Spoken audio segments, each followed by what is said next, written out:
Hello and welcome to Roundtable. How much of a risk is the UK taking in opening up when COVID is far from beaten?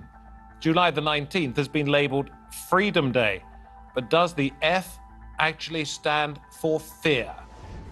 There are so many uncertainties. Cases are still rising, but the Prime Minister Boris Johnson says it's now or never.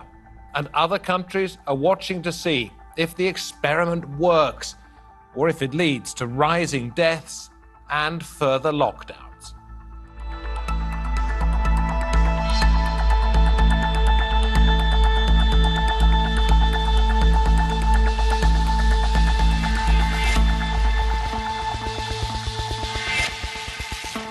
Welcome to the programme. I'm David Foster. Today, leading medical experts will help us through what success or failure would look like and what can be done to keep this coronavirus at bay for long enough to know if it can be beaten. England has moved to the final stage of lifting COVID restrictions. It means an end to almost all formal rules on social contact. Rules in Wales, Scotland and Northern Ireland are different, but are also being relaxed.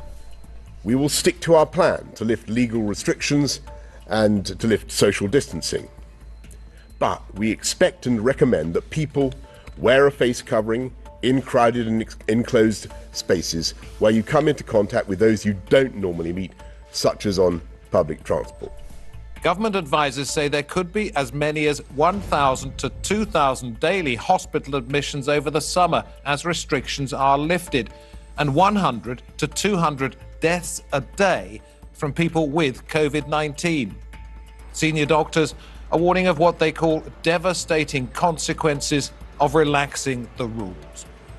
Dr. Chand Nagpal, chair of the British Medical Association Council, said it's irresponsible and frankly perilous that the government has decided to press ahead with plans to lift the remaining COVID-19 restrictions. With a significant proportion of the population still not fully vaccinated and the rise in COVID cases, is the UK opening up too soon? Well, we welcome back to Roundtable three of our guests today. First is Dr. Jeremy Rossman, Honorary Senior Lecturer in Virology in the School of Biosciences at the University of Kent, just happens to be in Chicago. In London, we find once again Oksana Pyzik, Global Health Advisor and Lecturer at University College London. And then we head to Bath and we welcome back Dr. Bharat Pankania, Senior Clinical Lecturer at the University of Exeter's Medical School. Bharat, let me come to you first of all. Chand Nagpal, Chair of the British Medical Association Council, said irresponsible, frankly perilous. What do you make of his remarks? Yes, it is very concerning, and I am not in disagreement with Chand Nagpal, for whom I have a lot of respect, and the BMA Council. It's not only his decision, but it's the decision of the BMA Council, lots and lots of learned people in the BMA Council. So, of course, we are concerned. I appreciate Prime Minister Johnson is impatient to get things moving, but it is better and important to get things moving in a measured way rather than all bets are off on 19th of July. He says summer months, schools closed, there couldn't be a better time to do it.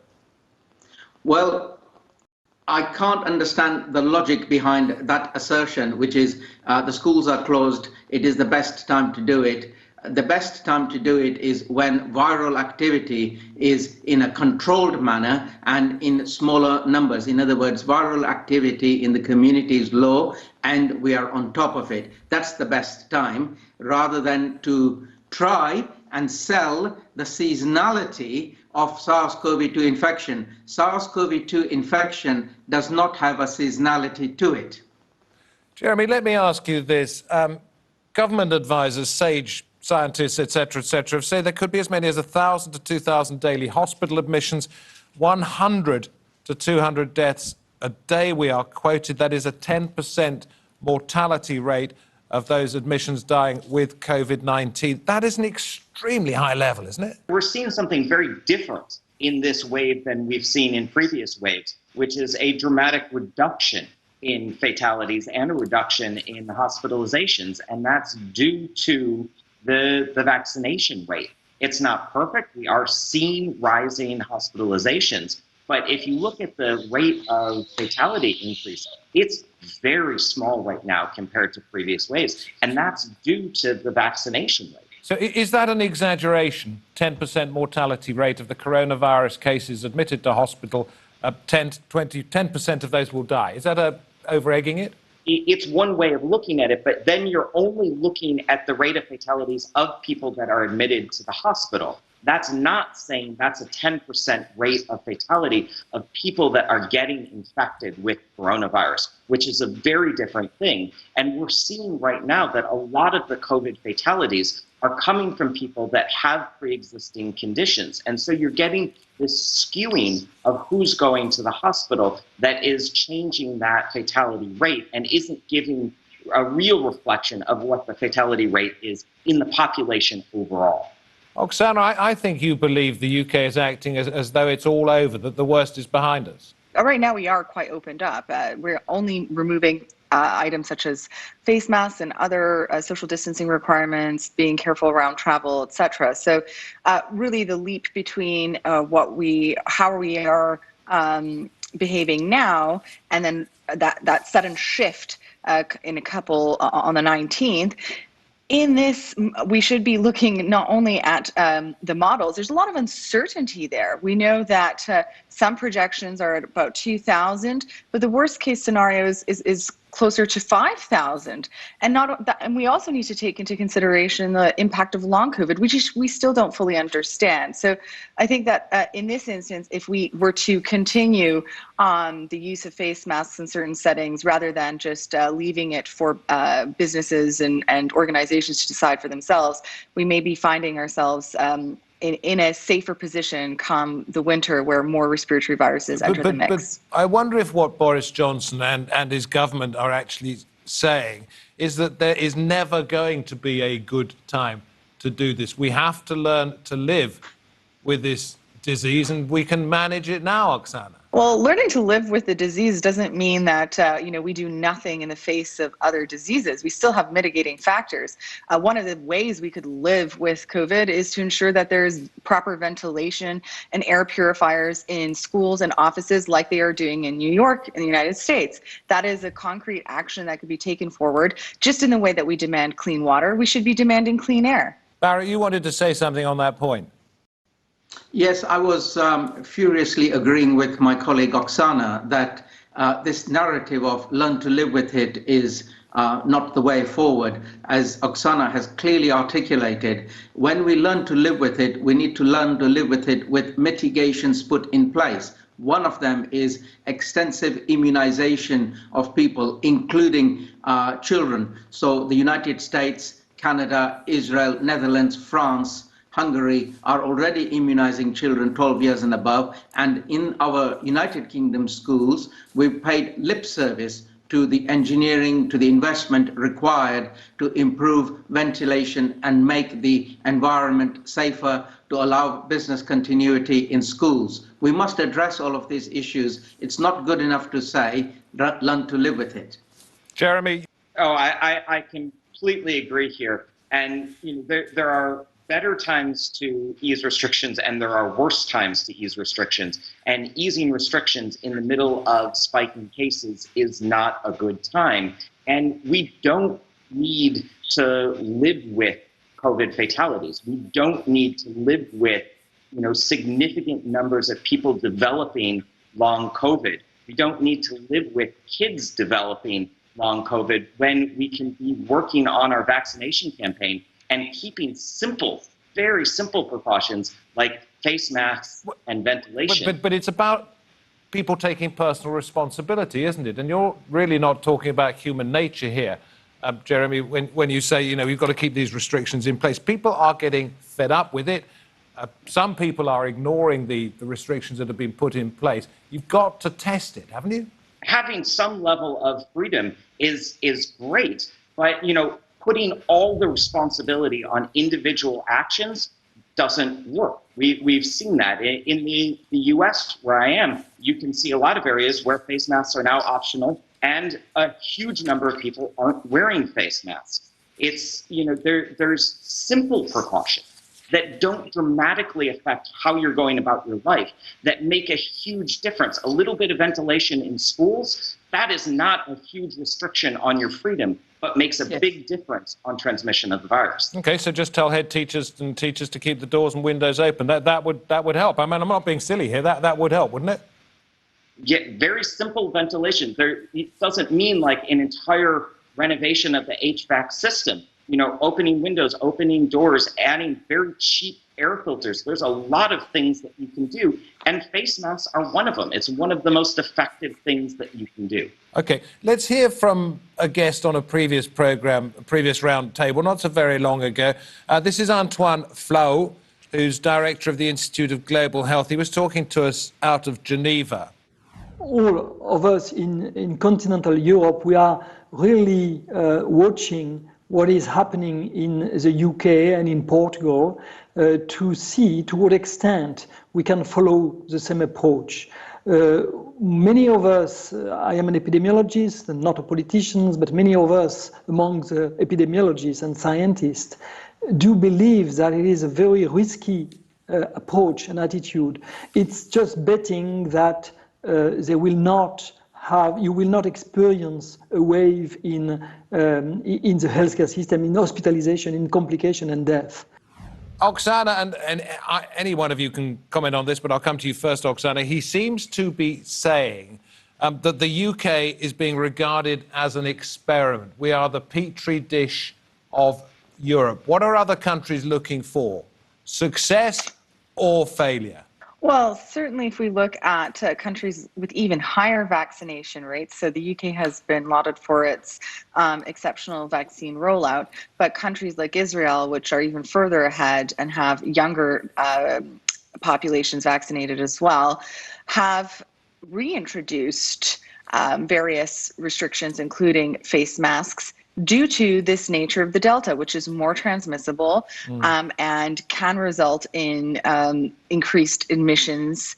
And that is a big concern. They call it soft suppression in Israel, don't they? And in the Netherlands, the Prime Minister lifted some restrictions, Mark Rutte, and now he's had to apologise for what he calls his own poor judgment. So what are they waiting to see? Barrett, what do you think? What are they waiting to see? Well, what we want is to open up businesses, but at the same time keep infections under control. And as other colleagues have already articulated, simple measures go a long way. Ventilation, fitting of masks, wearing proper quality masks, and other little restrictions will get you very far. And some things just cannot be allowed. So for example, a crowded nightclub is full of lots of risks.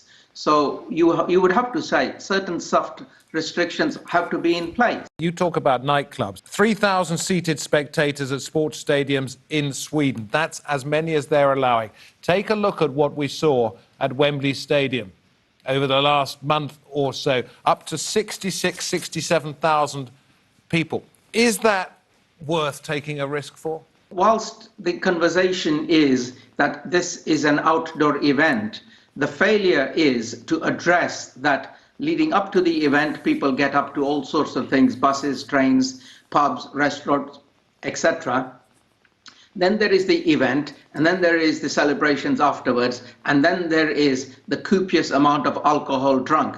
Put all those ingredients together, and you have a perfect storm for the transmission of infections from somebody who was infected and in your vicinity over a prolonged period of time. And we are already seeing cases that were generated by people who attended, for example, a local pub to watch the football. Jeremy, I see you agreeing with what Barrett's saying, so please add to that. But I want to go back into Sweden. Hardly any new cases at the moment. It has been mostly voluntary over there. Why do you think Sweden appears relatively to have got off better than other countries? It's not that no precautions have been taken in Sweden. It's that there's been sort of that mid-level of precautions that have been taken over a longer span of time. But it's a very complicated situation to try and say, how does that compare to what's been going on in the UK? But, But in the UK, is it all or nothing? And in Sweden, it's just been this nice, sensible middle ground? yes, and there's also a very different level of sort of personal responsibility that has been going on in Sweden, and a very different level of, testing and surveillance that's been going on in Sweden. But yeah, the UK has very much had this reactionary, what is happening right now and in the next 2 weeks, and we're going to shift from one extreme to the other and back again. And that does not work very well. Let's bring up a graph that shows the number of daily coronavirus cases in the UK from March right the way through to July of this year. You can see it's at its peak in January, February, somewhere between 50 and 60,000 a day. But right now, and of course this program goes out a few days after these figures were published, it's well over 35,000 and probably still rising. Oksana, do you want to make a guess as to whether we may see the levels hit, the level at the point that they did in January, 55, 60,000, or whether we could go beyond that? Well, certainly according to even Public Health England itself, the projected figures there are really dwarf those January figures.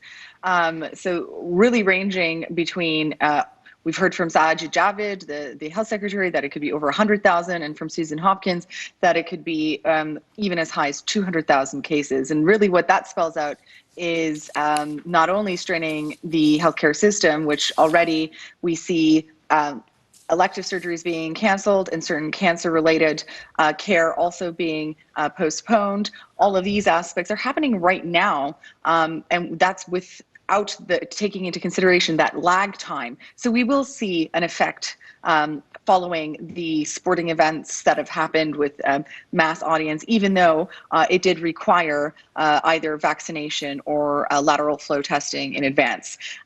Now, even Imperial College London has shown that if we see vaccines effectiveness starting to fade over time, which could occur, whether that's in the people who have received AstraZeneca or in the light of a more dangerous variant, we shouldn't assume that it stops at Delta and nothing worse could come, that the very worst figure could be something like 12,000. Okay, and so you're hospital admissions a day. 12,000 as opposed to 1,000 to 2,000, which some people were suggesting. If the vaccine effectiveness decreases. So boosters, we're going to have to work on new forms of the vaccine to be used as boosters, either to bolster what we already have or to take on any other new variants. Barrett, do you want to pick up on that? So whilst we are focusing on boosters, I think the better energy would have been spent in immunizing 12-year-olds and above. With respect to the boosters, they will be reformulated to mirror the dominant strains that are in circulation at that point in time. I'm not against boosters, but I really think that we are diverting our energies and ignoring other things like immunizing children instead. Well, can you not see some kind of societal or parental backlash against saying that these 12-year-olds and above, let's say 12, 13-year-olds, are being used as sort of junior guinea pigs? No, not at all. These vaccines have been licensed. We are not giving them something which we think is unsafe, and there is form on this matter. So every year we immunize against the seasonal influenza infections in schools. We also give children the HPV vaccines, and all these are there to protect the population, to protect the individuals. And remember, these vaccines are going to protect you from severe illness, number one. Number two, they're going to protect you from long COVID. Number three, it is a preemptive strike in that were a variant to arise which causes severe disease in children, you will already have immunized your population, and hopefully there will be cross immunity against it. Children, it is not an experiment. I would never allow experiments in children. This is a protective measure for our children. What percentage, Jeremy, of the UK population do you now believe needs to be inoculated? Or is it sort of like if we inoculate 60% of the 12-year-olds, then we're going to be much safer than if we inoculate 45% of the population as a whole? There's been that argument for a long time of herd immunity, that once we get to some magical number, all of a sudden the virus is going to stop transmitting and we're all going to be safe. But in fact, we don't know if herd immunity is even possible with SARS-CoV-2. We don't know what number it would have to be. So what we do know is the more people you vaccinate, the more people that you protect. It's as simple as that. Bit of history here, not that any of us around this table or wherever you happen to be will remember it, but 13th century, we had the Black Death, massive numbers of people wiped out, but in the end, the virus died out. Or was it a bacteria? I can't remember what it was. What was it that caused that to end, and could the same thing happen perhaps with SARS-CoV-2? It is a bacteria, and it does still exist, and it does still cause outbreaks in certain areas, but it's, we are looking at something that the virus is going to continue to evolve, it's going to change, but it's a respiratory virus that spreads from person to person. And so, as long as the virus is present in the world with the interconnectedness right now, the virus is still going to be around. It's probably going to change, but it's affected by our actions, what we do and what we do now. So really we do, Oksana, have to learn to live with it. It's going to be here. It's not going to go away. Certainly, I think that based on the fact that we did not take a coordinated global approach in either tackling or vaccinating the world, yes, we will see that this virus will be with us. But how we decide to live with it, what measures we have in place in order to keep the population safe, that I think is something that we don't just say brush aside and do nothing about. Just as we have normalized certain public health measures for other conditions, this is now the next frontier, is ensuring that we have a good respiratory hygiene and protection for children and for adults. Barrett, do you feel for Boris Johnson in the decisions that he has to make? I quoted irresponsible and perilous at the beginning, the thoughts of the BMA's leader, but do you understand how he has arrived at the decision he has arrived at? To say, we have to have freedom, there may be a price to pay for that.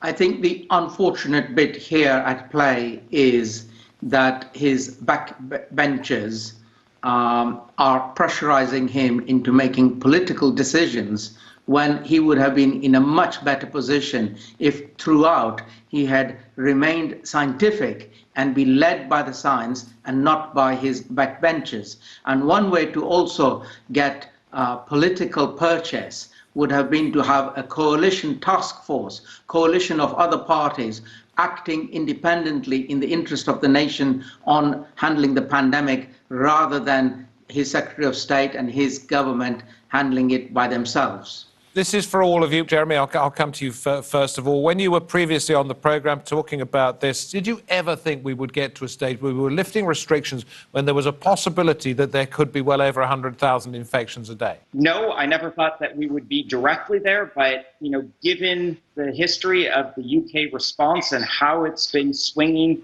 I can't say that I'm terribly surprised. I'm just disappointed. Oksana, you've been on a number of times. What about your thoughts when you look back at the programs we've done together and you look at where we are today? Well, I think part of this is just a reluctance to learn from mistakes. We haven't heard very much acceptance of the problems that occurred out of politicizing some of these decisions. And I think the reluctance of leaders to face that is why we are repeating the same mistakes again today. Young people need to be vaccinated seems to be the strongest message that you are trying to get across, other than the fact that people need to be in the fresh air or open up the doors when they're in schools or places.